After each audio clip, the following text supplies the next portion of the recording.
Congratulations on getting your paws on your very own Odd Paw I-Cord tool. Before we begin learning how to use the Odd Paw, let's start with some terms to help you with these videos. There is a hook at the top of each needle. Each hook has a latch that will pivot up and down to open and close the hook during use. Below each latch there is a groove. The groove allows yarn to get beneath the latch and close it. There are two different ways of casting onto the Odd Paw I-Cord tool. In this first method, we'll wrap the yarn around the front of the first and third needles. Notice the yarn goes behind the middle needle. You'll want to place the cast-on yarn in the groove and make sure the latches are open. You will then wrap your working yarn across the front of all three open hooks. The direction doesn't matter, as long as you are consistent. In this example, I went from left to right. Make sure the yarn is above the latches so it can move into the hooks at the next step.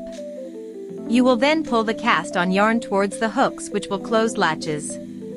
Continue to pull the cast-on yarn over the hooks to create the first 3 stitches of the I-cord. In a smooth motion, move the active stitches back down into the groove, which will open the latches for the next set of stitches. Continue wrapping the working yarn across the front of all 3 open hooks, pulling the yarn up, over, and back down. After a few repetitions, you will see the I-cord begin to form.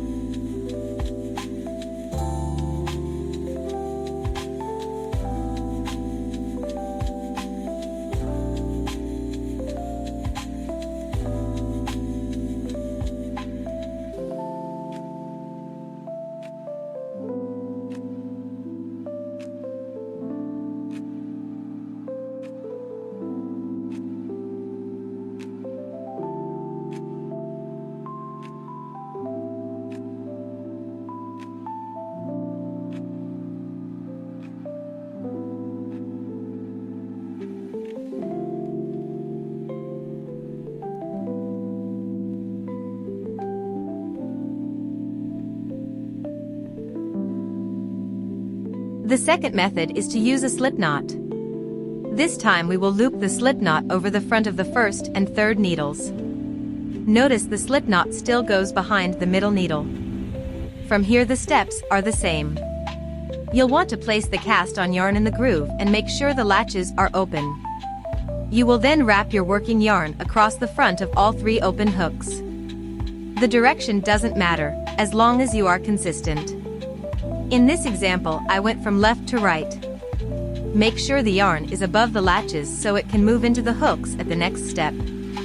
You will then pull the cast-on yarn towards the hooks, which will close latches. Continue to pull the cast-on yarn over the hooks to create the first 3 stitches of the I-cord. In a smooth motion, move the active stitches back down into the groove, which will open the latches for the next set of stitches. Continue wrapping the working yarn across the front of all 3 open hooks, pulling the yarn up, over, and back down. After a few repetitions, you will see the I-cord begin to form.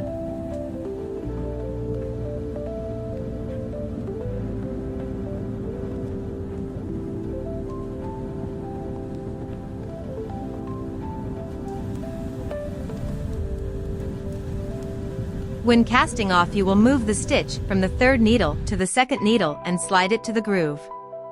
You will then wrap your working yarn across the first 2 open hooks and pull up and over as before. This will knit the second and third stitches together. Now move the stitch from the second needle to the first needle and slide it to the groove. You will then wrap your working yarn across the first open hook and once again pull up and over. This will knit the first and second stitches together. Remove the knitted cord from the Odd Paw, cut your working yarn, and pull through the stitch to fasten off.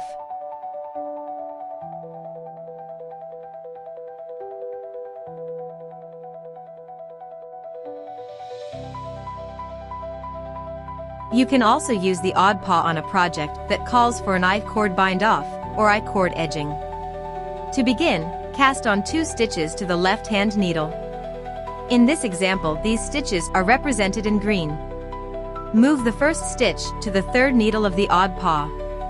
Now move the next stitch to the second needle of the tool. Move a third stitch to the first needle. Finally, move a fourth stitch onto the first needle.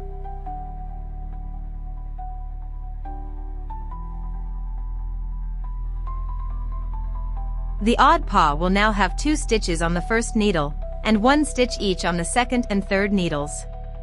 Slide all of these transferred stitches down to the groove. You will then wrap your working yarn across the front of all 3 open hooks and pull up and over. As before, the direction doesn't matter, as long as you are consistent. Note that the 2 stitches on the first needle are being knit together. Transfer another stitch from the left-hand needle to the first needle of the tool, and pull the working yarn up and over the hooks.